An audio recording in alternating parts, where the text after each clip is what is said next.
बात में आपका स्वागत है। मैं हूं मनोज मानस। खबरों का रुख करेंगे उससे पहले देख लेते हैं इस वक्त की अहम सुर्खियां। 27 साल बाद दिल्ली में फिर खिला कमल। बीजेपी अपने दम पर स्पष्ट बहुमत के पार। बीजेपी को 48, आपको 22 सीटें। कांग्रेस का नहीं खुला खाता। दिल्ली में आपके दिग्गज चेहरों की करारी हार। आतिशी को छोड़कर केजरीवाल, मनीष सिसोदिया, सौरभ भारद्वाज, सोमनाथ भारती चुनाव हारे। अवध ओझा भी चुनाव हारे। मिल्कीपुर उपचुनाव में बीजेपी की धुआंधार जीत। बीजेपी प्रत्याशी चंद्रभानु पासवान 50,000 से ज्यादा वोटों से जीते। मिल्कीपुर उपचुनाव में साइकिल हुई पंचर। दिल्ली विधानसभा से मिल्कीपुर उपचुनाव तक खिला कमल। जश्न में झूमे बीजेपी समर्थक। बैंड की धुन, कलर पटाखे के साथ जमकर बरसे ढोल नगाड़े। फाफामऊ में भीषण जाम, गाड़ियों की लंबी कतार। महामंडलेश्वर से लेकर न्यायाधीश तक फंसे। और पौड़ी में सीएम धामी और यूपी के सीएम का दौरा। यमकेश्वर विद्यालय का उद्घाटन। छात्रों को किया सम्मानित। आप देख रहे हैं के न्यूज, खबरों का सारथी। और अब खबरें विस्तार से। दिल्ली विधानसभा चुनाव में जीत दर्ज करके भाजपा ने 27 साल का सूखा खत्म कर दिया। भारी बहुमत से चुनाव में जीत दर्ज करने के बाद भाजपा कार्यकर्ताओं में खुशी की लहर देखने को मिली। जीत के जश्न में प्रधानमंत्री नरेंद्र मोदी भी शामिल हुए। भाजपा मुख्यालय पर उन्होंने भाजपा कार्यकर्ताओं और दिल्ली की जनता को जीत की बधाई दी। उन्होंने कहा कि आपदा वाले यह कहकर राजनीति में आए थे कि राजनीति बदल डालेंगे, लेकिन ये कट्टर बेईमान निकले। मैं आज अन्ना हजारे जी का बयान सुन रहा हूं। वे काफी समय से आपदा वालों के कुकर्मों की पीड़ा झेल रहे हैं। लोकसभा में आपने सातों की सातों सीटों पर भारतीय जनता पार्टी को विजयश्री दिलाई और इस बार के विधानसभा में आपने 48 सीटों पर विजय दिलाई। यह स्पष्ट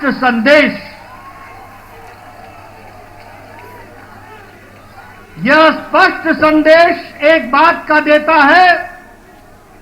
ये नतीजे स्पष्ट संदेश देते हैं कि दिल्ली के दिल में मोदी बसता है। रुक करेंगे अगली खबर का। खबर चंडीगढ़ से है, जहां पंजाब के पूर्व मुख्यमंत्री कैप्टन अमरिंदर सिंह से नायब सैनी ने मुलाकात की। इस दौरान सीएम सैनी ने उनका गर्मजोशी से स्वागत किया और संत कबीर कुटी में दोनों नेताओं के बीच अहम बैठक हुई। सूत्रों के अनुसार इस बैठक में कई महत्वपूर्ण मुद्दों पर चर्चा की गई।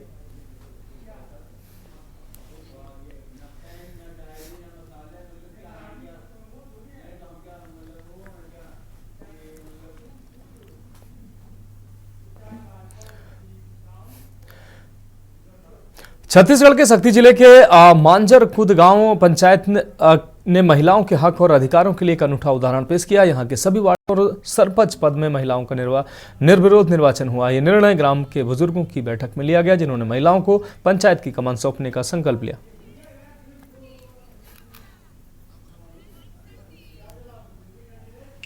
मोर संग 10 दीदी है, उमन भी निर्विरोध पंच बने हैं और निर्विरोध पंच बन के हमन सरपंच दीदी ला भी निर्विरोध बनाए हैं और ग्राम के सहायता से बनाए हैं। हमन सब मन मदद करी, सहायता करी, तेकर वजह से बनाए हैं। ग्राम पंचायत के पहला सरपंच बने हैं। उमें मोर पूरा गांव वाले के सहयोग है, पूरा उमन के मदद मिली से तब जाके मैं आगे बढ़े हैं। वैसे हमार सब पंच दीदी मन हैं, उप सरपंच भी है, उमन ला भी बहुत बहुत धन्यवाद करत हूँ। हमन पंचायत के बारे में सोचें, विचार करें कि हमारे गांव के सियान 4 दिन जुड़ें, कहें कि हमन नया पंचायत की घोषित करवाई करके और बाद नया पंचायत होइस तो हमारे 4 दिन सियान मन बैठे कि हमन निर्विरोध करी सरपंच ला और पंच ला, ऐसे करके हमन पूरा बस्ती भर जुड़े सियान मन। दिल्ली में हुए विधानसभा चुनाव के नतीजे आ चुके हैं। नतीजों में दिल्ली में आम आदमी पार्टी को करारी हार का सामना करना पड़ा। वहीं भारतीय जनता पार्टी को दिल्ली में भारी जीत मिली है। ग्राफिक्स के माध्यम से एक नजर डालते हैं दिल्ली में कौन हारा और कौन जीता। तो विधानसभा सीट के नतीजे सामने आ चुके हैं। रमेश बिधूड़ी आतिशी से हारे हैं। विधानसभा सीट कालका जी सीट पर ये दोनों प्रत्याशी थे। रमेश बिधूड़ी बीजेपी प्रत्याशी, इनको हार मिली है। तरविंदर सिंह मरवाह को जीत मिली है। मनीष सिसोदिया को इन्होंने हराया है। आम आदमी पार्टी से प्रत्याशी थे मनीष सिसोदिया और कर्नैल सिंह भारतीय जनता पार्टी के उम्मीदवार थे। इन्होंने जीत हासिल की है। सत्येंद्र जैन को इन्होंने हराया है। तो सकूर बस्ती से ये उम्मीदवार थे। शिखा राय विधानसभा सीट ग्रेटर कैलाश से ये उम्मीदवार थी भारतीय जनता पार्टी। इन्होंने सौरभ भारद्वाज को हराया है। सतीश उपाध्याय मालवीय नगर से उम्मीदवार थे भारतीय जनता पार्टी के। इन्होंने जीत दर्ज की है। सोमनाथ भारती को इन्होंने पराजित किया है। रविंद्र सिंह नेगी भारतीय जनता पार्टी के उम्मीदवार पटपड़गंज से ये उम्मीदवार थे। अवध ओझा को इन्होंने हराया। आपको बता दें अरविंदर सिंह लवली ये भारतीय जनता पार्टी से उम्मीदवार थे। नवीन चौधरी को इन्होंने हराया है गांधीनगर सीट से। रेखा गुप्ता भारतीय जनता पार्टी की शालीमार बाग से उम्मीदवार थी। वंदना कुमारी जो आम आदमी पार्टी की उम्मीदवार को इन्होंने हराया है। मनजिंदर सिंह सिरसा को भी जीत हासिल हुई है। राजौरी गार्डन से ये धनवती जो आप प्रत्याशी थी उनको करारी शिकस्त मिली है। भुवन तंवर को जीत आपको हार हासिल हुई है। वीरेंद्र सिंह कादियान जो आम आदमी पार्टी के उम्मीदवार थे इन्होंने भारतीय जनता पार्टी के उम्मीदवार को हराया है। चंदन कुमार चौधरी ये संगम बिहार से उम्मीदवार थे भारतीय जनता पार्टी से। इन्होंने जीत हासिल की है। दिनेश मोहनिया को हराया इन्होंने। दिल्ली चुनाव और मिल्कीपुर विधानसभा चुनाव के नतीजे आते ही उत्तर प्रदेश के मुख्यमंत्री योगी आदित्यनाथ ने अपनी खुशी जाहिर की। उन्होंने कहा कि दिल्ली चुनाव और मिल्कीपुर उपचुनाव में भाजपा की प्रचंड जीत झूठ और लूट की राजनीति पर पूर्ण विराम के स्पष्ट संकेत है।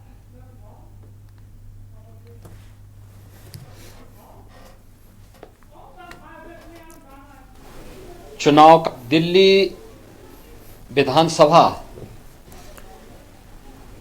चुनाव का परिणाम और उत्तर प्रदेश की अयोध्या जनपद की मिल्कीपुर विधानसभा उपचुनाव का परिणाम झूठ एवं लूट की राजनीति पर पूर्ण विराम का स्पष्ट संकेत कर रही है। आदरणीय प्रधानमंत्री श्री नरेंद्र मोदी जी के नेतृत्व में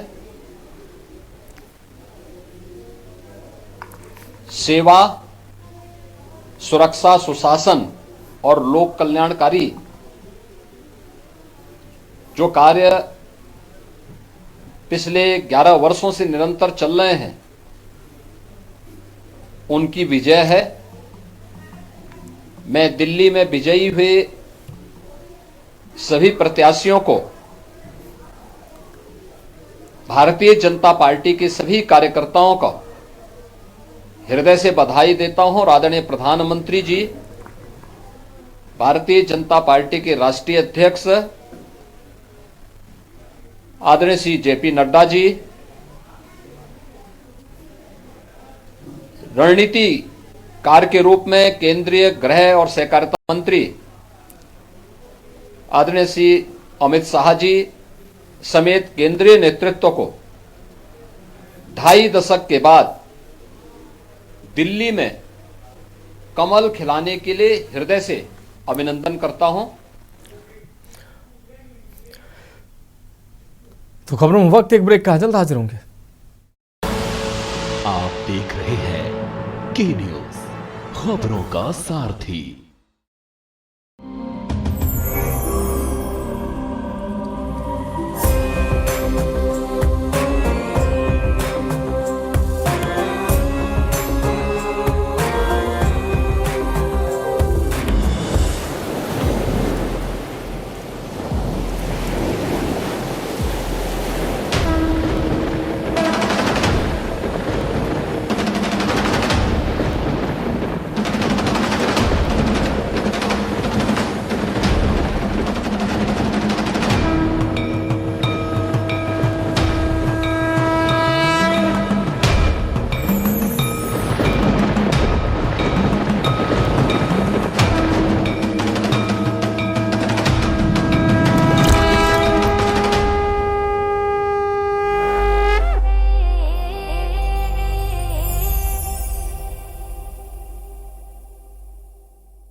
आप देख रहे हैं के न्यूज, खबरों का सारथी।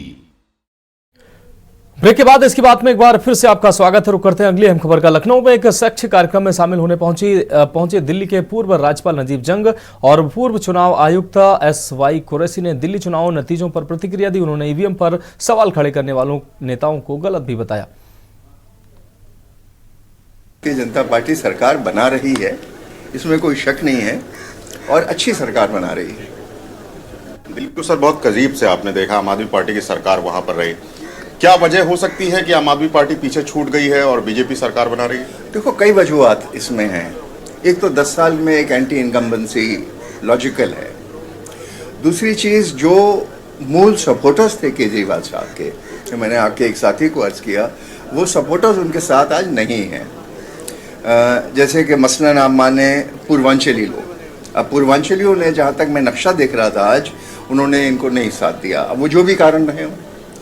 मुस्लिम वोट हमको हमेशा मिलता था, लेकिन हमने देखा कि जब CAA का एजिटेशन हुआ तो वहाँ आम आदमी पार्टी नज़ारत थी। फिर जब 2020 के दंगे हुए तब भी केजरीवाल साहब नहीं थे। तो मुस्लिम समाज ने भी सोचा कि भाई जब भी हमारे साथ नहीं देते तो हम इनको क्यों वोट दें। इस सब परिप्रेक्ष्य में बीच में ओवैसी साहब भी आ गए और साथ साथ कुछ कांग्रेस ने भी दम पकड़ा। तो जो मूल वोटर थे ना, उन्होंने इनका साथ छोड़ दिया। इंडियन एडमिनिस्ट्रेटिव सर्विस में भी आप लंबे दौर तक रहे हैं। अखिलेश यादव बार बार कहते हैं ईवीएम से जो चुनाव होते हैं वो गलत तरीके से होते हैं, धांधली होती है। क्या कहें? नहीं, ईवीएम के बारे में मैं नहीं कुछ कह सकता, क्योंकि ईवीएम तो टेक्निकल चीज़ है, उसकी मुझे जानकारी है नहीं। लेकिन ये मैं कह सकता हूँ कि जो इलेक्शन कमिश्नर का व्यवहार है, बिहेवियर है, वो उचित नहीं समझता कि मंत्रियों के जाने से लोग इतने प्रभावित होते हैं। लोग माहौल देखते हैं और शायद ये देख रहे हैं कि बीजेपी सरकार है, अब इनको वोट करने से हमारा फ़ायदा होगा, MLA हमारा आदमी होगा, इसलिए। और बाई इलेक्शंस का तो ये दस्तूर रहा है कि रूलिंग पार्टी को वोट मिलता है। बहुत शुक्रिया। ये सब थे हमारे साथ नजीब जंग साहब, जिनका साफ तौर से कहना है कि दिल्ली के अंदर जिस तरीके से भारतीय जनता पार्टी सरकार बना रही है, वहां पर इसको बढ़त भी है और इसके पीछे अरविंद केजरीवाल की स्ट्रेटजी थोड़ी सी कमजोर पड़ गई है। और मिल्कीपुर उपचुनाव की बात करें तो उन्होंने कहा है कि हिंदुत्व के एजेंडे पर बीजेपी सरकार बना रही है और वहां पर ये सभी लोग चाहते हैं कि जिस राज्य में जिसकी सरकार हो उसी के आदमी को वोट देना चाहिए। वीडियो जर्नलिस्ट रमेश वर्मा के साथ शिवा शर्मा के न्यूज लखनऊ। रुक करेंगे अगली अहम खबर का। दिल्ली विधानसभा और अयोध्या के मिल्कीपुर में हुए उपचुनाव में भारतीय जनता पार्टी की शानदार जीत के बाद लखनऊ भाजपा मुख्यालय में जश्न का माहौल दिखा। कार्यकर्ताओं ने ढोल थापे, तासे और थाप की धुन पर जमकर नृत्य किया, आतिशबाजी भी की, एक दूसरे को मिठाइयां भी खिलाई। इस दौरान दोनों डिप्टी सीएम ब्रजेश पाठक और केशव प्रसाद मौर्य ने अपनी प्रतिक्रिया दी। साथ ही प्रदेश अध्यक्ष भूपेंद्र चौधरी ने भी मीडिया से बातचीत की। ठीक है, पॉलिटिक्स में और इलेक्शन में तो ये होता है।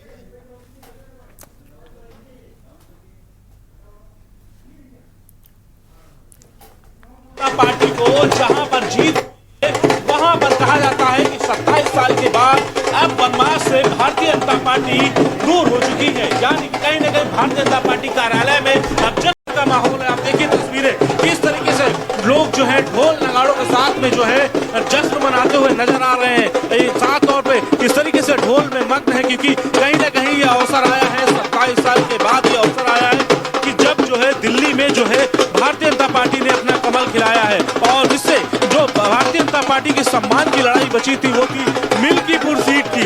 मिल्कीपुर सीट को लेकर के जिस तरीके से कयास लगाई जा रही थी और वो साफ थी, लेकिन अब कहीं ना कहीं भारतीय जनता पार्टी ने कमल का फूल खिलाने का काम जो है वो भारतीय जनता पार्टी ने किया है। और ये जश्न जो है बहुत कुछ कहता हुआ नजर आ रहा है कि भारतीय जनता पार्टी किस तरीके से जश्न यहाँ पर मनाती हुई नजर आ रही है साफ तौर पे, क्योंकि कहीं ना कहीं भारतीय जनता पार्टी का जो कमल है वो अब खिलता नजर आ रहा है। भारतीय जनता पार्टी के जो दावे थे उस पर कहीं ना कहीं भारतीय जनता पार्टी ने अपने आप को गिराते नजर आए। 50,000 से अधिक मिल्कीपुर सीट पर जीत का दावा करने वाली भारतीय जनता पार्टी ने एक बार फिर मिल्कीपुर विधानसभा में अपना कमल जो है खिला दिया है। कैमरामैन रमेश वर्मा के साथ मैं संदीप मिश्रा, के न्यूज लखनऊ। रुक करेंगे अगली अहम खबर का। अयोध्या की मिल्कीपुर विधानसभा सीट पर भाजपा ने सपा को करारी मात दी है। भाजपा के प्रत्याशी चंद्रभानु पासवान ने समाजवादी पार्टी के प्रत्याशी अजीत प्रसाद को 61,639 वोट से हरा दिया है। अब आलम यह रहा कि मतगणना के शुरू होते ही एक बार समाजवादी पार्टी ने भाजपा को पीछे किया था। पिछले कई दिनों से मिल्कीपुर का यह चुनाव राजनीतिक केंद्र बना हुआ था।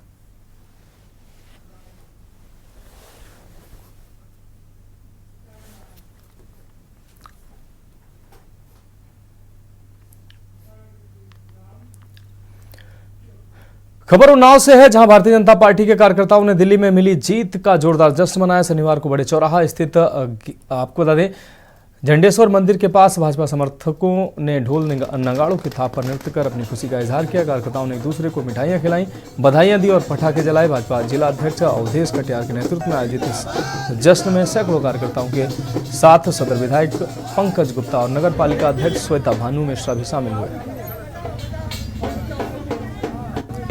देखिए, आज दिल्ली की जीत ने यह सिद्ध कर दिया है कि मोदी जी का डंका, चाहे उत्तर हो, चाहे पश्चिम हो, चाहे पूरब हो, चाहे दक्षिण हो, पूरे देश में मोदी जी का डंका, मोदी जी के द्वारा किए गए जन कल्याणकारी कार्य, दुनिया में भारत की स्थिति को मजबूत करने का जो दिशा लेकर मोदी जी चले, आज दिल्ली की जनता ने भी उसको स्वीकार किया।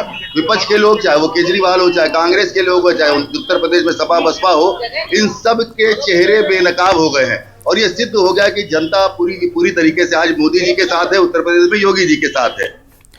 खबरों में वक्त एक और ब्रेक का, जल्द हाजिर होंगे।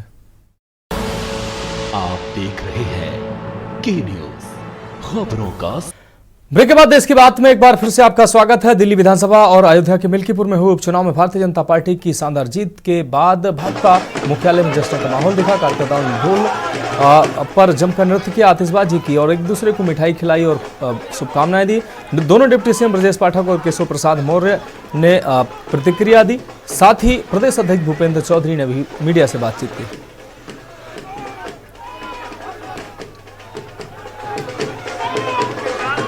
आप सभी को नमस्कार। मैं दिल्ली विधानसभा के भारतीय जनता पार्टी के सभी निर्वाचित अपने जनप्रतिनिधियों का स्वागत करता हूं, उन्हें बधाई देता हूं। और दिल्ली की महान जनता ने माननीय प्रधानमंत्री जी के नेतृत्व में जो सरकार की, मोदी जी की गारंटी है, उन गारंटी के प्रति जो विश्वास व्यक्त किया है, मैं दिल्ली की महान जनता का अभिनंदन करता हूं। और निश्चित रूप से प्रधानमंत्री जी के प्रति जिस प्रकार से देश और दिल्ली की जनता का विश्वास है, उस विश्वास के आधार पर दिल्ली की महान जनता ने इतना बड़ा जनादेश दिया। और निश्चित रूप से जो हमारी सरकार की, मोदी जी के नेतृत्व में जो सरकार की जन कल्याणकारी नीति है, जो हमारे कमिटमेंट है, जो हमारी पार्टी के संकल्प हैं, और निश्चित रूप से जो गरीब कल्याण की हमारी योजनाएं हैं और दिल्ली को सराहने की और संवारने की जो योजनाएं हैं, हमारी सरकार उन संकल्पों को पूरा करेगी। मिल्कीपुर विधानसभा में के उपचुनाव में भी अयोध्या की महान जनता ने मिल्कीपुर में भारतीय जनता पार्टी के प्रत्याशी चंद्रभानु पासवान जी को बड़े अंतर से जिताया। और ये विपक्ष का जो समाजवादी पार्टी का इंडिया गठबंधन का जो एक निगेटिव एजेंडा था, एक नकारात्मक एजेंडा था, उस नकारात्मक एजेंडे का भी एक मजबूती के साथ एक जवाब देने का काम मिल्कीपुर की जनता ने किया। आज जिस प्रकार से योगी जी के नेतृत्व में हमारी सरकार ने उत्तर प्रदेश की बिजली, पानी, सड़क, शिक्षा, स्वास्थ्य, सुरक्षा, इन सारे विषयों पर काम किया है।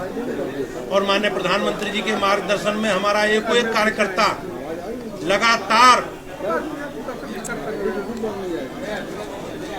घर घर जाकर लोगों ने अपना पूरा रिपोर्ट कार्ड जनता के बीच में रखा और निश्चित रूप से एक बड़ा जनादेश भारतीय जनता पार्टी को माननीय प्रधानमंत्री जी के नेतृत्व में, माननीय मुख्यमंत्री जी के नेतृत्व में मिल्कीपुर की जनता ने दिया है। मैं उनका बहुत बहुत अभिनंदन और स्वागत करता हूं।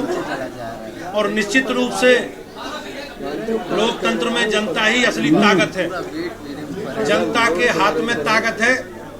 इसका कहीं ना कहीं जो एक प्रकार से समाजवादी पार्टी के लोग कहते फिर रहे थे कि अमुक राजा है, अमुक राजा है, आज जनता ने दिखा दिया कि जनता ही राजा है और भगवान श्री राम ही अयोध्या के राजा हैं।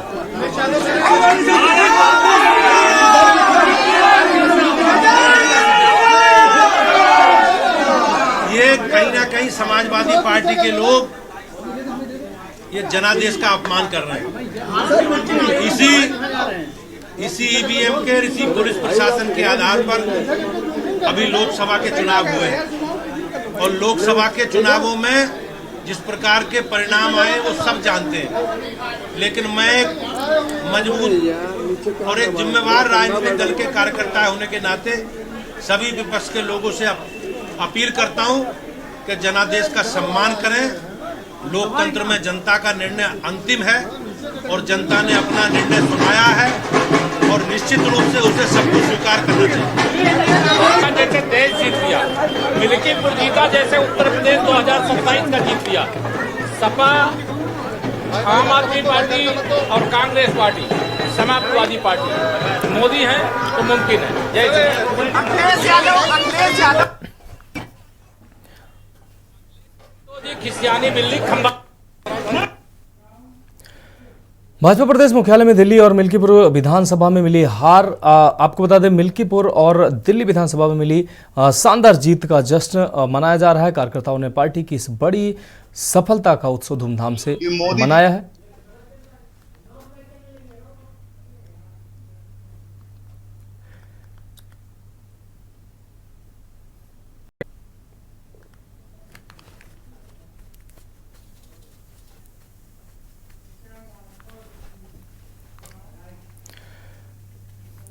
अगली खबर जनपद बहराइच से है, जहां फकरपुर ब्लॉक के गजाधरपुर धाम के ब्रह्मलीन श्री श्री 1008 रामकिशोर दास द्वारा आयोजित कराया गया इस बार 48वें महारुद्र यज्ञ में शिव मनकामेश्वर मंदिर पर आयोजित 9 दिवसीय महारुद्र यज्ञ वार्षिकोत्सव मेला शनिवार से शुरू हो गया। इस मौके पर भव्य कलश यात्रा निकाली गई है। गजाधरपुर मंदिर प्रांगण से गाजे बाजे के साथ कलश यात्रा निकाली गई, जिसमें महिलाएं हाथों में कलश लेकर पद यात्रा में शामिल हुई। गजाधरपुर धाम मंदिर के पुजारी नान बाबा उर्फ मोरध्वज दास की अगुवाई में यात्रा निकाली गई। शिव मनकामेश्वर मंदिर से निकलकर यात्रा झिंगरी नदी गायत्री आश्रम मंदिर पर पहुंची, जहां पर झिंगरी नदी में महिलाओं व पुरुषों ने जल भरा और आश्रम के पुजारी लाडली प्रसाद वर्मा ने मंत्रोच्चार के साथ कलशों का शुद्धिकरण किया और कलशों में जल भरवाकर मनोकामनाओं की पूजा अर्चना करवाई।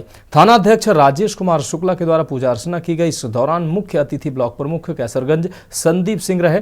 गायत्री आश्रम के राजमणि त्रिपाठी द्वारा भक्तों व महंतों को माल्यार्पण कर स्वागत किया गया। श्रद्धालुओं को जयकारों से भक्तों में ऊर्जा का संचार होता रहा। बैंड बाजे की धुन पर भक्त नाचते गाते जयकारे लगाते नजर आए। महिलाएं पंक्तिबद्ध होकर मां का जयकारा लगा रही थी। जगह जगह पर विभिन्न सामाजिक व धार्मिक संगठनों ने स्वागत किया। कलश यात्रा के प्रबंधक महंत नान बाबा उर्फ मोरध्वज दास ने कलश यात्रियों पर पुष्प वर्षा कर स्वागत किया और भक्तों में प्रसाद वितरण किया। इस मौके पर मंदिर के मुख्य महंत रमाकांत दास मिश्रा, मनोज सिंह, कामता मिश्रा, शेषराज गौड़, रामू गौड़, गुड्डू गौड़, पेशकार यादव, श्यामजी त्रिपाठी, मोहन अवस्थी, सीताराम पांडे, हृदयराम गुप्ता, राहुल गौड़, राजन सिंह, यज्ञाचार्य राजू दास, नारायण पाठक, कमलेश वर्मा, वेद प्रकाश पाठक, बंटी शुक्ला, के पंडित, राजू प्रधान आदि लोग मौजूद रहे। इस मौके पर थाना अध्यक्ष राजेश शुक्ला, एसआई के सिंह अपनी टीम के साथ सुरक्षा व्यवस्था में मौजूद रहे।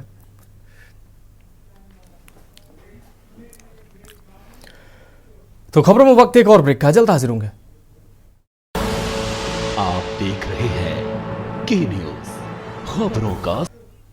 ब्रेक के बाद एक बार फिर से देश की बात में आपका स्वागत। रुक करेंगे अगली अहम खबर का बुलंदशहर से। अगली अहम खबर, जहां दिल्ली में भाजपा की प्रचंड जीत पर बुलंदशहर में जश्न मनाया गया। सिकंदराबाद में ढोल नगाड़ों के साथ जश्न मनाया गया। भाजपा कार्यकर्ताओं ने राहगीरों को खिलाई मिठाई। 26 साल बाद दिल्ली में, आपको बता दें 27 साल बाद दिल्ली में बनी है भाजपा की सरकार। अलग अलग जगह मनाया जा रहा है जश्न।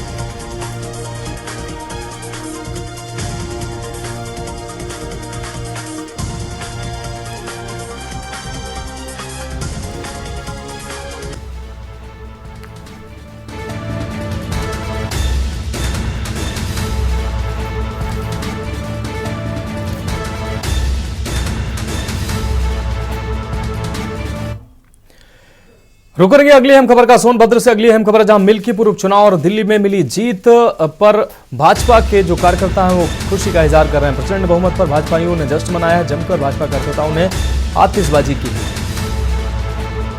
भाजपा के दर्जनों कार्यकर्ता इस दौरान मौजूद रहे। भाजपा के जिलाध्यक्ष के नेतृत्व में मनाया गया ये जश्न। भाजपा जिला कार्यालय पर कार्यक्रम आयोजित किया गया।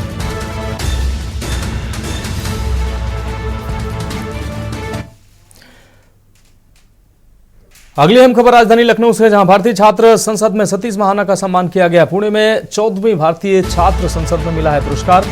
ये सम्मान मिला है महाना को। आदर्श विधानसभा अध्यक्ष का सम्मान मिला है। सुमित्रा महाजन ने महाना को पुरस्कार से नवाजा है। पूर्व लोकसभा अध्यक्ष पद्म भूषण सुमित्रा महाजन के द्वारा यह सम्मान मिला है।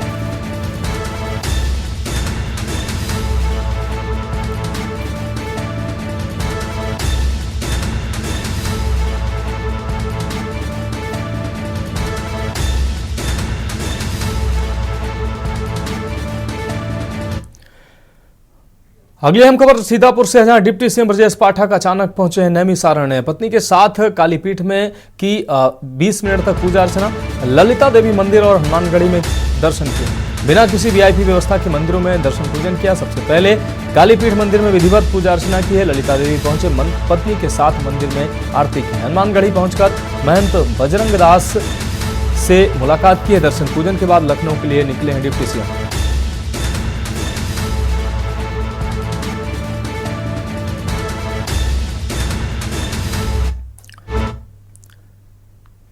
अगली अहम खबर मुरादाबाद से है, जहां मायके में फंदे पर झूली है विवाहिता। पति से फोन पर कहासुनी के बाद आत्महत्या की है। विवाहिता ने मायके में फांसी लगाकर आत्महत्या की है। पुलिस फॉरेंसिक टीम ने मौके पर पहुंचकर जांच शुरू की है।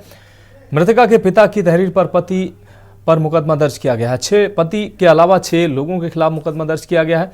दहेज हत्या का मुकदमा दर्ज किया गया। थाना मुंडा पांडे इलाके की यह पूरी घटना है।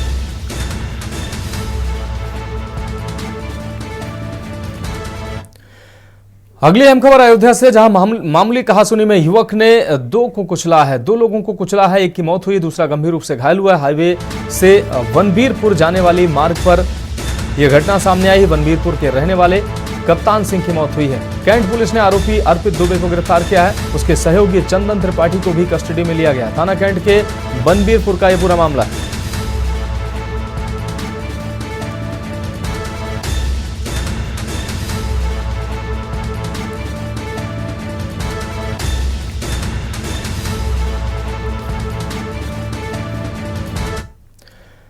रुकेंगे अगली अहम खबर का खबर बागपत से है, जहां जिला कारागार में आजीवन कारावास की सजा काट रहे कैदी की संदिग्ध परिस्थितियों में मौत हो गई। कैदी की मौत से पूरे जिले में प्रशासन में हड़कंप मच गया। परिजनों का आरोप है कि जेल प्रशासन की लापरवाही के कारण कैदी की मौत हुई है। वहीं जिला अस्पताल में मृतक के परिजनों ने हंगामा करते हुए जेल में तैनात डॉक्टर और जेल कर्मियों पर कार्रवाई की मांग की है। फिलहाल पुलिस शव को पोस्टमार्टम के लिए भेज चुकी है। पूरे मामले की जांच पड़ताल जारी है।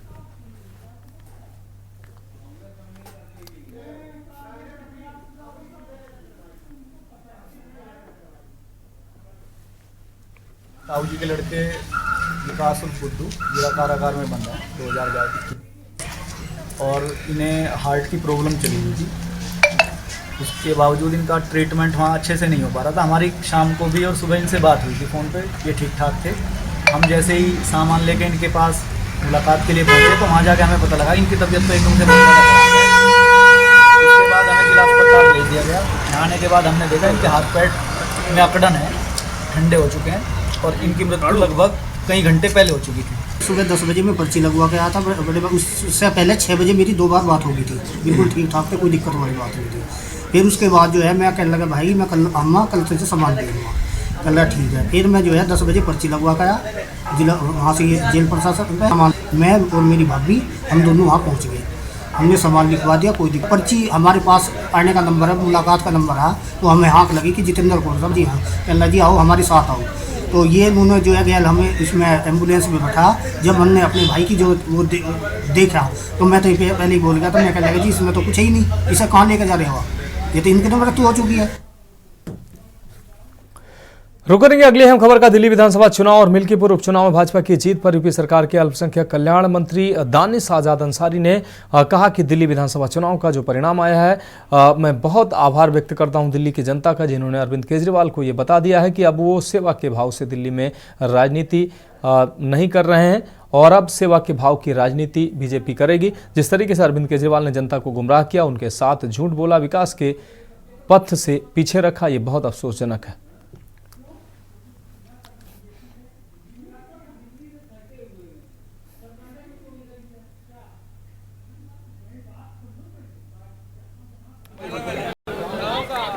देखिए, दिल्ली विधानसभा का जो आज चुनाव परिणाम आया है, मैं बहुत आभार व्यक्त करता हूं दिल्ली सम्मानित जनता का, जिन्होंने केजरीवाल को ये बता दिया है कि अब जो है सेवा की भाव से राजनीति ही अब दिल्ली में चलेगी। जिस तरीके से अरविंद केजरीवाल जी ने लगातार दिल्ली की जनता को गुमराह किया, उनके साथ झूठ बोला, उनके को विकास के पथ पे पीछे रखा, ये बहुत अफसोसजनक है। इस जो दिल्ली विधानसभा चुनाव में मोदी सरकार की गारंटी पूरी तरीके से सफल साबित हुई है। दिल्ली की जनता ने बता दिया है कि सेवा के भाव से जो काम करेगा, दिल्ली की जनता उसके साथ है। रुक करेंगे अगली अहम खबर का। कन्नौज के तिरवा क्षेत्र स्थित मेडिकल कॉलेज में सोमवार को पुलिस और अधिवक्ताओं के बीच विवाद का मामला सामने आया। सीओ कमलेश कुमार और बार एसोसिएशन के अध्यक्ष राकेश तिवारी सहित अन्य अधिवक्ता अस्पताल पहुंचे, जहां पूर्व ब्लॉक प्रमुख नीलू यादव की तबीयत बिगड़ने के बाद उन्हें भर्ती कराया गया था।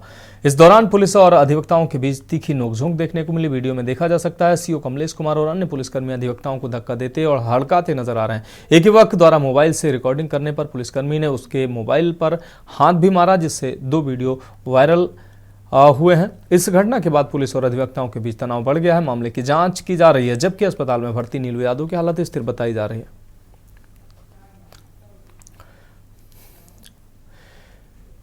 अगली खबर का रुख करेंगे। खबर उत्तराखंड के हल्द्वानी से है, जहां राष्ट्रीय खेल के फाइनल तक पहुंची उत्तराखंड टीम का हौसला बढ़ाने के लिए हजारों दर्शक खेल के मैदान में पहुंचे। 90 मिनट तक चले रोमांचकारी फुटबॉल मैच में केरल ने उत्तराखंड को 1-0 से हरा दिया है। पहले हाफ में केरल और उत्तराखंड कोई गोल नहीं कर पाई। इसके बाद 53वें मिनट में केरल ने अपना पहला गोल किया और मैच के आखिरी तक यही स्कोर रहा। 90 मिनट पूरा होने तक 9 मिनट का एक्स्ट्रा टाइम मिला, जिसमें केरल का दबदबा बना रहा। हमारे क्षेत्र की जनता जो लंबे समय से प्रतीक्षारत थी, और ये स्टेडियम लंबे समय से इसका उपयोग नहीं हो रहा था, लेकिन भारतीय जनता पार्टी नीति सरकार ने इसका एक राष्ट्रीय गेम के रूप में जो यहाँ पर कार्य शुरू हुआ, और आज ये स्टेडियम पूरा खचाखच भरा था। इससे ज़्यादा लोग सड़कों पर थे।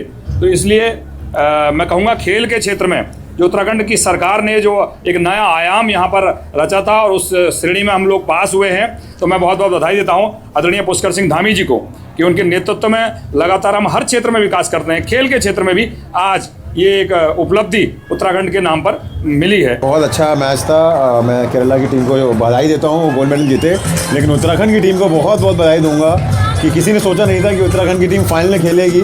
और आज जिस तरीके से उत्तराखंड वासियों ने उत्तराखंड की टीम को सपोर्ट किया है, उनको भी बहुत बहुत बधाई और शुभकामनाएं दूंगा कि आपने अपनी टीम की लोकल टीम को आके यहाँ पर 12,500 से ज़्यादा लोगों ने यहाँ पर आके चेयर किया है। ये बहुत अच्छे संकेत है हमारे प्रदेश के लिए कि स्पोर्ट्स में उत्तराखंड आगे बढ़ रहा है। Definitely today is the final match. We have that pressure on us, but however we played very well. We managed to win the gold medal, and I am very proud of my boys because they are working for this moment for the past 1 month, and we won this one. Feelings first, I have to thank my team and coaches and every staff. We all worked very hard for this. This was a long process. I mean, we were working since 1 month ago. What is your next plan? My next plan, I don't know. I mean, I'll go to my state and we'll have state league there. I'm playing for Kerala Police. एक बार खेल चल भी चुके थे, लेकिन 38वें राष्ट्रीय खेल माननीय प्रधानमंत्री जी ने मजबूती के साथ उत्तराखंड को दिए। खेल मंत्री जी, केंद्रीय खेल मंत्री जी दिए, और धामी जी ने स्वयं हर चीज़ पर बारीकी से नजर खेलों का आयोजन कराया। अभी तक जहाँ भी खेल हो रहे हैं, आज मैं सुबह हैंडबॉल में रुद्रपुर गया था, कल साइकिलिंग में गए थे, और स्वयं माननीय मुख्यमंत्री जी ने कल साइकिल चलाई। और उत्तराखंड के अंदर जो खेल हो रहे हैं, वास्तव में ये यहाँ के लिए एक प्रेरणादायक है, यहाँ के युवाओं के लिए। रुक करेंगे अगली अहम खबर का। उत्तराखंड के पूर्व सीएम डॉक्टर रमेश पोखरियाल निशंक की बेटी अभिनेत्री और निर्माता अरुषि निशंक से 4 करोड़ रुपए की ठगी का मामला सामने आया है। ठगी के आरोप में मुंबई के 2 फिल्म प्रोड्यूसर मानसी वरुण बांग्ला और वरुण आपको बता दें मानसी वरुण बागला और वरुण प्रमोद कुमार बागला के खिलाफ देहरादून कोतवाली शहर में मुकदमा दर्ज किया गया। आरोपियों ने आरुषि को फिल्म में मुख्य भूमिका देने और बड़े मुनाफे का लालच देकर करोड़ों रुपए हड़पे हैं।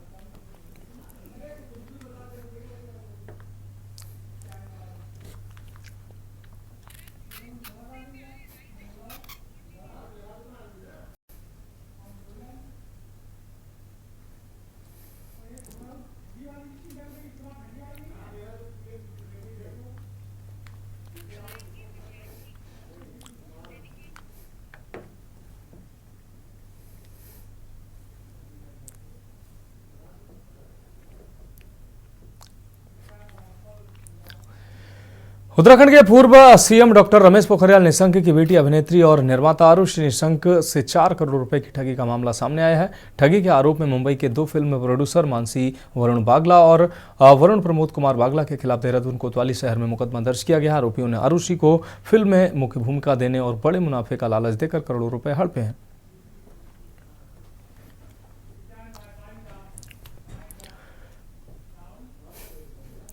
तो फिलहाल देश की बात में अभी के लिए मेरे साथ इतना ही। मुझे दीजिए इजाजत और आप देखते रहिए के न्यूज इंडिया।